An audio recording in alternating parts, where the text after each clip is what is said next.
Halo semuanya, gimana kabar kalian? Hari ini gue mau nge-recap sebuah film yang berjudul Behemoth yang diproduksi pada tahun 2011, menceritakan tentang para ilmuwan yang menemukan makhluk raksasa dengan ukuran yang luar biasa besar, dan bahkan dengan ukuran sebesar itu, makhluk tersebut sanggup melilit bumi. Nah, ketika terbangun, bisakah manusia mencegah kehancuran yang disebabkan oleh makhluk itu? So, kalau gitu duduk yang manis, dan selamat menonton! But soon enough, everything starts to change. As you grow up, nobody treats you the same. They try to take your future and make it real safe. Cerita dimulai dengan dua orang agen militer yang bernama O'Neill dan McEwan. Mereka berdua ini lagi berada di sekitar pegunungan Lincoln untuk meneliti dan membaca pola gempa yang sering terjadi di lokasi ini. Nah, pas lagi melakukan pengamatan, tiba-tiba terjadi gempa yang mengguncang tempat itu. Agent O'Neill terkena semburan uap panas, sedangkan Agent McEwan terkena reruntuhan sehingga membuat mereka berdua harus tewas, di mana dalam kejadian itu koper yang berisi peralatan mereka harus terjatuh dan menghilang entah kemana. Di tempat lain, gempa tersebut terasa sampai ke suatu lokasi. Seorang pria yang bernama Thomas yang lagi memimpin anak buahnya melakukan penebangan hutan merasakan kalau gempa barusan terasa sangat aneh. Nah, nggak lama setelahnya, gempa kemudian mengguncang lagi. Yang mana gempa tersebut menyebabkan si Joe mengalami patah kaki akibat tertimpa batang pohon. Anehnya, meskipun cuma mengalami patah tulang, tapi rupanya si Joe malah dinyatakan meninggal di tempat kejadian. Karena merasa ada keanehan, Thomas lalu bertanya kepada Pak Sheriff. Namun hasilnya sama aja, karena menurut si Sheriff, pihak rumah sakit belum bisa memastikan apa penyebab kematiannya. Sementara itu, keponakannya si Sheriff sekaligus seorang peneliti yang bernama Emily mendapatkan laporan tentang adanya guncangan-guncangan aneh di sekitar pegunungan Lincoln. Dari hasil pengamatan, dia menemukan kalau seenggaknya frekuensi gempa yang terjadi bisa berlangsung selama beberapa menit. Kita sekarang kembali ke Thomas yang sekarang udah berada di rumah. Di sini, Thomas lagi berbincang dengan ayahnya yang bernama William. Mereka berdua ini lagi ngobrol perihal sang ayah yang ternyata selama hidupnya terus menyelidiki tentang yang namanya kiamat. Ayahnya Thomas percaya bahwa apa yang belakangan ini terjadi adalah suatu pertanda kalau nantinya akan terjadi sesuatu yang buruk. Nah, Thomas mempunyai seorang adik perempuan yang bernama Grace, yang kebetulan si Grace ini berencana untuk berkemah di Gunung Lincoln. Mendengar hal tersebut, Thomas sempat berusaha melarangnya karena berbahaya gitu. Namun karena adiknya ini kepala batu, alhasil Thomas pun gak bisa berbuat apa-apa.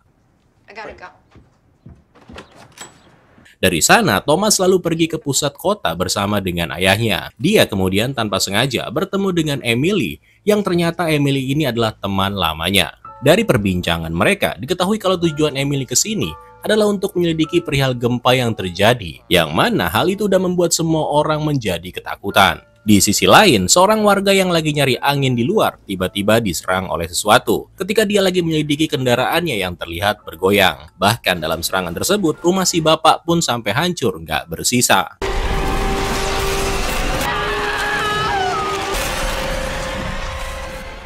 Keesokan harinya, Emily yang lagi melakukan pengamatan mendapati kalau ternyata banyak banget hewan yang udah mati. Emily di sini yakin kalau kematian hewan-hewan itu pasti ada hubungannya dengan gempa yang kemungkinan menghasilkan lapisan gas karbon dioksida, yang tentunya akan sangat berbahaya bagi orang-orang yang terkena gas tersebut. Dengan cepat, Emily langsung pergi untuk memberitahukan hal itu. Tapi di tengah jalan, dia bertemu dengan pamannya yaitu si Sheriff bersama dengan Thomas yang secara kebetulan mereka ini lagi berada di TKP tempat Joe sebelumnya meninggal. Di sini, Emily melihat anjing peliharaannya si Sheriff yang tiba-tiba pingsan. Emily menjelaskan kalau itu kemungkinan disebabkan oleh gas CO2 yang keluar dari dalam tanah, yang sepertinya akan menjadi pertanda kalau Gunung Lincoln mendadak aktif kembali. Dari gambar yang dihasilkan oleh satelit menunjukkan adanya pergerakan di bawah gunung, seperti jalur lava dan juga gas CO2, yang membuat Emily semakin yakin kalau ini bukanlah aktivitas vulkanik yang biasa. Next, setelah kembali ke kota, Thomas kemudian bertemu dengan seorang agen pemerintah yang bernama Jack. Dengan mengaku sebagai ahli geologi, Jack lalu meminta bantuan Thomas supaya mau mengantarkannya ke gunung sebagai pemandu, dengan alasan untuk mengambil barang-barang anggota timnya yang tertinggal di sana. Sementara itu, Grace bersama dengan pacarnya yang bernama Jared tiba di Gunung Lincoln untuk melakukan pendakian. Grace rupanya benar-benar gak peduli dengan peringatan yang udah diberitahukan oleh Thomas sebelumnya. Nah, di lain sisi, Emily yang kembali melakukan pemeriksaan di gunung mendapatkan panggilan telepon dari temannya yang bernama Daniel, yang memberitahu kalau telah terjadi peristiwa bencana, mulai dari tsunami dan juga gempa yang melanda seluruh dunia. Belum jelas apa yang menyebabkan semua itu bisa terjadi, namun yang pasti sekarang lokasi tempat Emily berada tiba-tiba berguncang.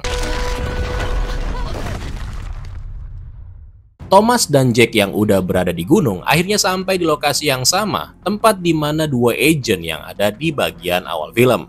Mereka kemudian bertemu dengan Emily yang berusaha menyelamatkan diri. Emily mengatakan kalau telah terjadi ledakan yang dikhawatirkan kalau itu akan memicu sebuah ledakan besar. Nah, di saat Emily dan Thomas berencana untuk turun gunung, Jack malah memilih untuk terus naik guna menemukan peralatan yang dia cari.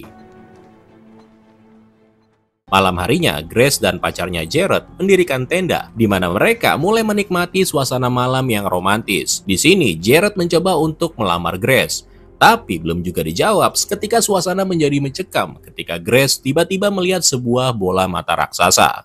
Was that there before?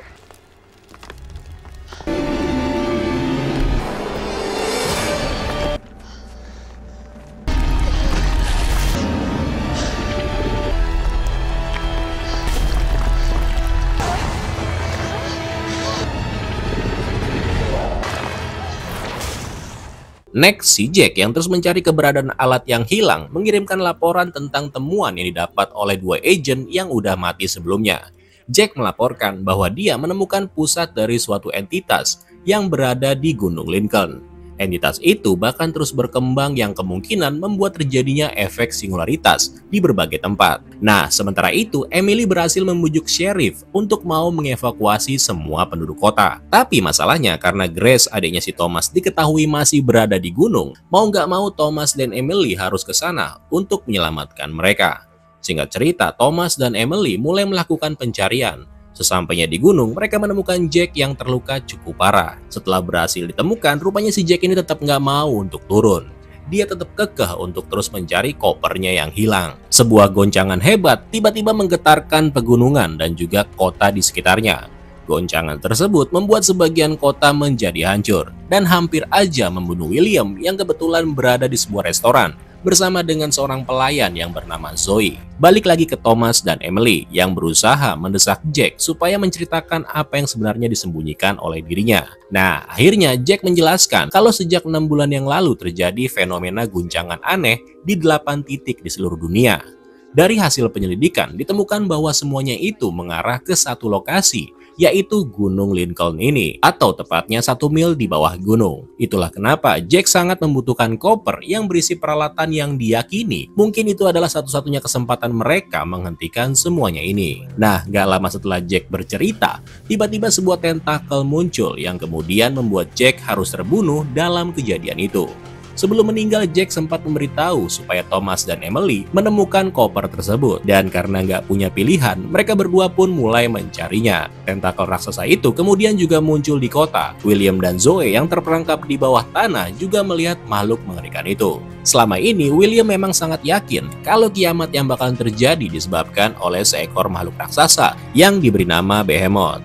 Sementara itu, Thomas dan Emily berhasil menemukan koper yang mereka cari. Dari sana, mereka berdua kemudian mencari keberadaan Grace, dan mereka menemukannya.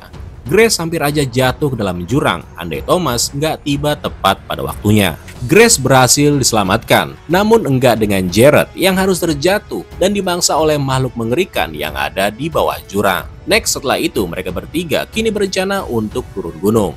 Mau gimana caranya? Pokoknya mereka harus turun. Tapi belum juga jauh melangkah, makhluk yang bernama Behemoth kemudian muncul dari dalam gunung.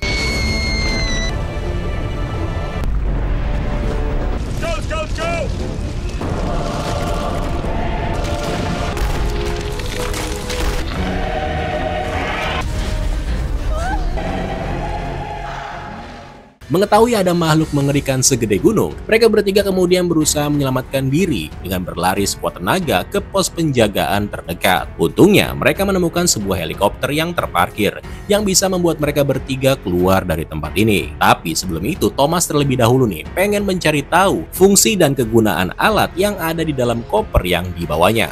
Nah, ketika Thomas membukanya, ternyata isinya adalah sebuah senjata. Dengan cepat, dia lalu memasangkannya, dan ketika udah siap, Thomas lalu mengarahkan senjata itu tepat ke arah si Behemoth. Tapi masalahnya si Thomas bingung cuy. Ini senjata harus ditembakkan ke bagian mana? Karena kalau sampai gagal, maka ya mereka bakalan habis. Nah, di sini Grace teringat perkataan ayahnya yang pernah mengatakan bagaimana caranya mengalahkan makhluk yang nantinya akan menyebabkan terjadinya kiamat, yaitu dengan menyerang bagian tenggorokannya. It's slit its heart too! Looks like a mouth to me.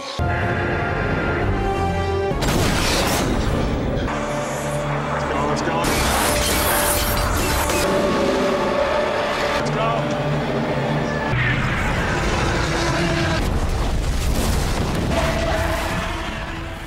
Serangan itu mampu membunuh Behemoth. Thomas, Emily, dan Grace berhasil menyelamatkan diri tepat sesaat sebelum makhluk itu meledak. Di sisi lain, William dan Zoe juga berhasil melarikan diri dari restoran melalui jalur pembuangan, di mana mereka berdua kemudian bertemu dengan Thomas, Emily, dan juga Grace yang juga tiba di lokasi.